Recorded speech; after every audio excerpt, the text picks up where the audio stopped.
대표님 안녕하세요. 네, 안녕하세요. 오늘 투표하셨나요? 네, 투표 물론 했습니다. 전 사전 투표 때 했기 때문에 오늘은 좀 편안하게 쉬고 있습니다. 오늘 무슨 색깔 옷 입으셨나요? 검은색. 역시 중립을 지키기 위해서 검은색으로. 저도 뭐 총선이 있다 보니까 주식도 그렇고 경제 쪽에서 관심이 많아요. 총선이 어떤 영향을 끼칠 것인가? 주식시장에 있어서 총선과 대선과 같은 이벤트는 기본적으로는 테마주를 몰고 다니기 마련이죠. 또 2020년도 11월에 주식을 시작했기 때문에 대선이라는 빅 이벤트가 있었잖아요. 5년에 한 번씩 오는 빅 이벤트고 원전과 탈원전 정책이 맞부딪혔기 때문에 원전주들은 1년 동안 10배 이상 상승한 종목들도 굉장히 많았었고, 대선 테마 같은 경우는 1년 이상 지속이 되고 후보군 간의 어떤 정책을 지지하느냐에 따라서 결과가 극명하게 좀 나오기도 합니다. 총선 정책 관련된 것들도 이재명 씨 관련된 주나 한동훈 씨 관련된 주들이 지금 거의 한 4, 5개월 정도 상승하다가 최근에는 조금 물론 하락은 하긴 했지만 그런 식으로 테마를 불러일으키기는 큰 이벤트 중에 하나라고 생각을 하고 있습니다. 오늘은 휴장이라고 알고 있는데 네, 맞아요. 오늘 이후에 또 어떻게 준비를 하고 계신지도.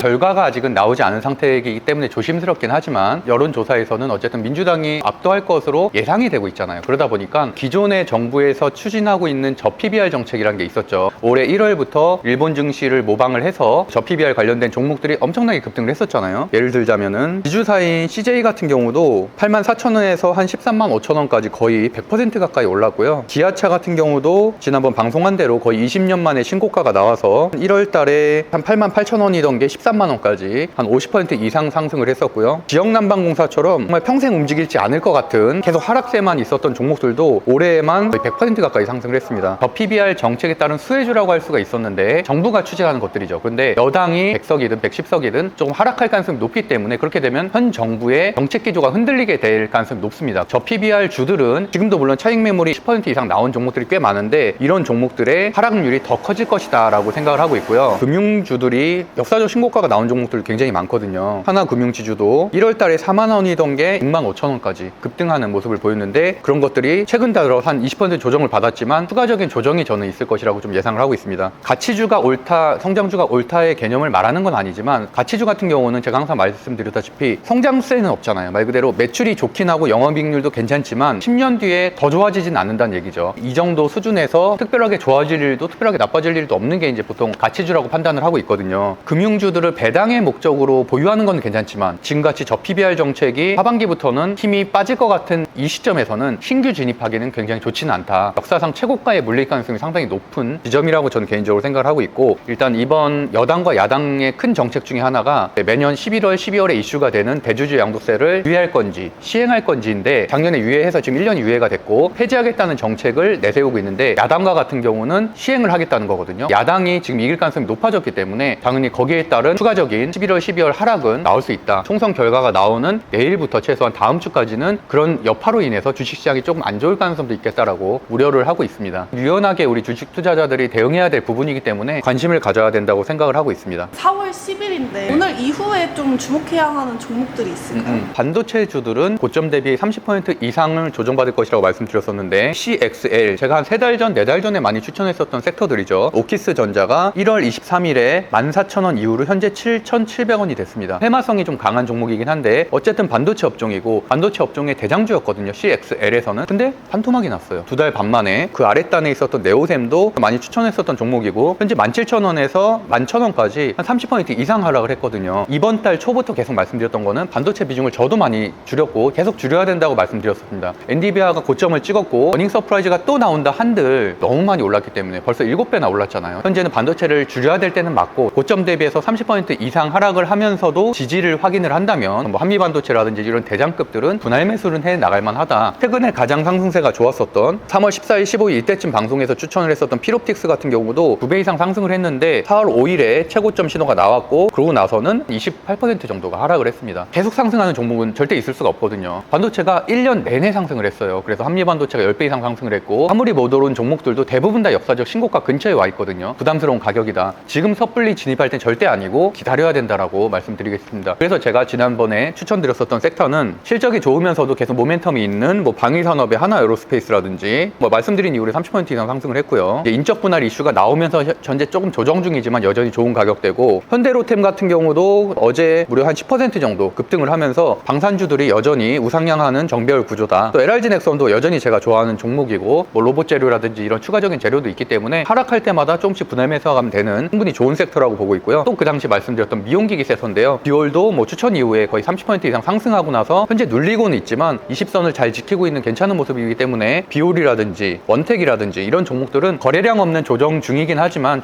지금도 충분히 낮은 가격대여서 모아가기에도 좋은 실적주다. 재무제표에 들어가서 보면 원택 같은 경우도 매출액이 22년도에 815억, 23년도에 1156억 원, 24년도에 1600억 원 이렇게 매년 3년 연속 상승하고 있고 영업이익도 268억, 460억, 651억 성장이 계속된다는 얘기거든요. 그렇기 때문에 미용기기 섹터인 뭐 비올이나 클래시도 여전히 좋고요. 다만 2조 3천억의 중형주기 때문에 그거보다는 아무래도 비올이나 원택 쪽이 좀 더 가벼워서 괜찮다. 하나 더 말씀드리면은 야당이 승리하게 된다면 문정권 때 있었던 태양광 정책이 있었거든요. 지금 윤 정권으로 넘어오면서 많이 축소가 됐습니다. 그 정책들이 다시 살아날 가능성이 있기 때문에 지난주 뭐 목요일이나 수요일 같을 때도 스윙 종목 선정할 때 태양광 섹터인 현대에너지 솔루션을 넣었었거든요. 그 이유가 총선에서 아무래도 야당이 이기게 된다면 태양광 섹터가 다시 부각받을 가능성이 있기 때문에 뭐 현대에너지 솔루션도 지난주 금요일에 한 17% 정도 급등하는 흐름을 보였었고 스윙 종목 선정 이후에도 15% 정도 오른 것 같아요. 대명에너지 같은 경우도 같은 섹터인데 25%까지 급등을 했었거든요. 현대에너지 솔루션도 그렇고 대명에너지도 그렇고 차트상 보면은 22년도 이후로 굉장히 급락을 했습니다. 3분의 1 토막, 4분의 1 토막 난 종목들이 수두룩하거든요. 그래서 이런 종목들이 바닥권에서 어느 정도 야당의 승리에 대한 기대감, 태양광 정책의 다시 확대 생산에 대한 기대감 때문에 어느 정도는 반등을 할 수 있을 것이라고 생각하고 있어서 이쪽 섹터인 뭐 SDN이라든지 대명에너지 좀 관심을 가질 때다라고 말씀드리고 싶습니다. 다음 촬영 때는 아무래도 4월 중순이기 때문에 4월 중순부터 말까지 상승할 만한 종목들도 친절하게 설명드리도록 하겠습니다. 젊은 부자들 채널이 한 7개월 만에 지금 4,000명을 드디어 돌파를 했거든요. 성장세가 조금씩 다시 증가하고 있다. 제 방송을 처음부터 지금까지 많이 본 분들은 다 지지하실 거라고 생각하기 때문에 앞으로도 좀 더 좋은 방송 만들어 가도록 하겠습니다. 감사합니다.